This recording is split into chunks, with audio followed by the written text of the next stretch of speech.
Alright guys, today I'm going to show you how to slip trail on your project. So I've got a little platter here and it needs some decoration. It's definitely way too plain and slip trail is a really great way to add some detail without a whole lot of work. So the first thing is slip trail should be one of the last things you do with your project. It's really difficult to store a project with wet slip on it because you could smear it when you're putting it in a bag.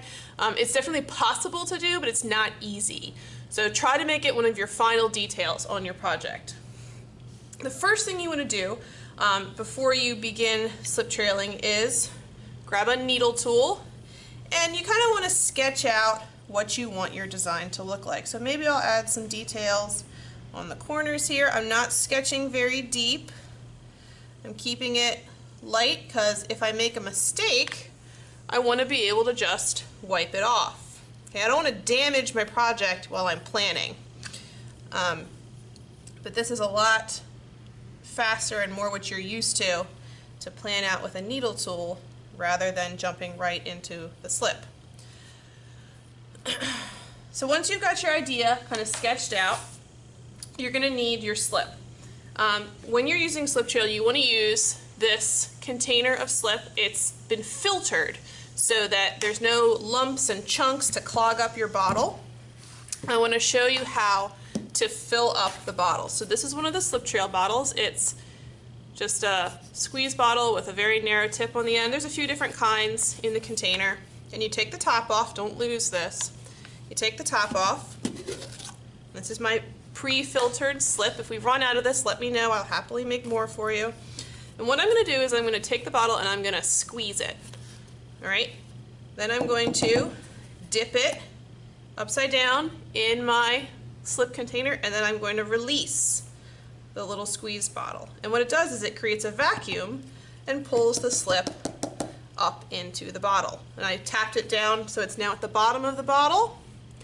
And I'm going to squeeze it again gently. I don't want to squeeze out what I already have.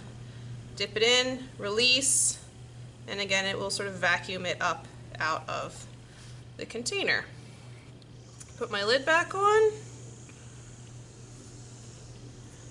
and then I can take it over to the sink and rinse it off, or I can just wipe it with a sponge. Just clean it off. You don't want to work with it messy. And now I have a slip trail bottle that's full of slip. I can put this away.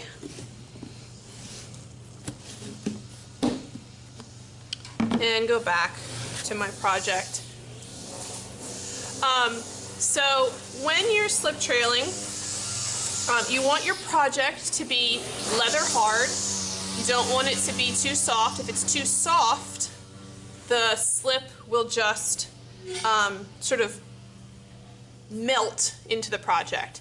If it's too hard, if it's too dry, if it's bone dry, the slip won't adhere properly and it might crack off. So you want it to be leather hard, meaning it's stiff enough to hold its own shape while it's sitting on the table, but it's not so dry that all the water is gone from it.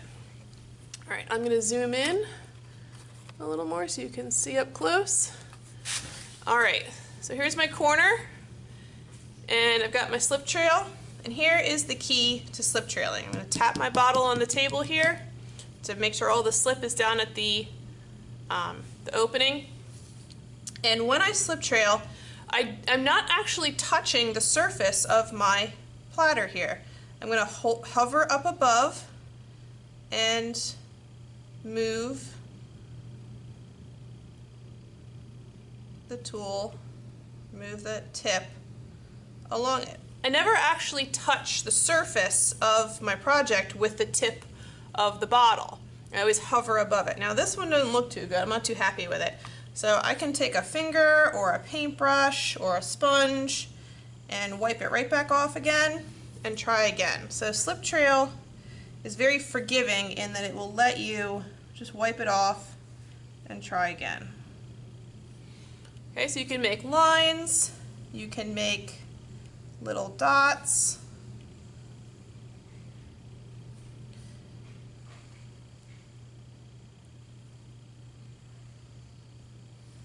All right, and those will stay raised until the piece dries.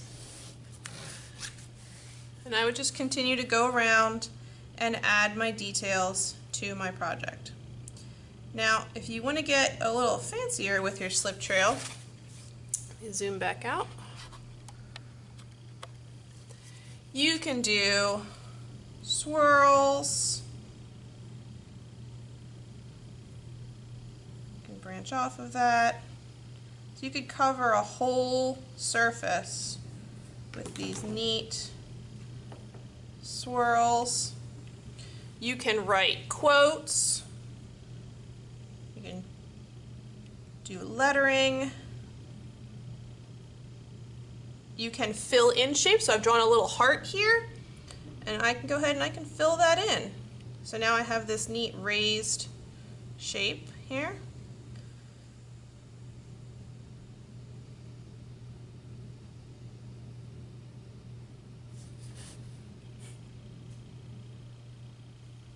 All right, so you can do lettering.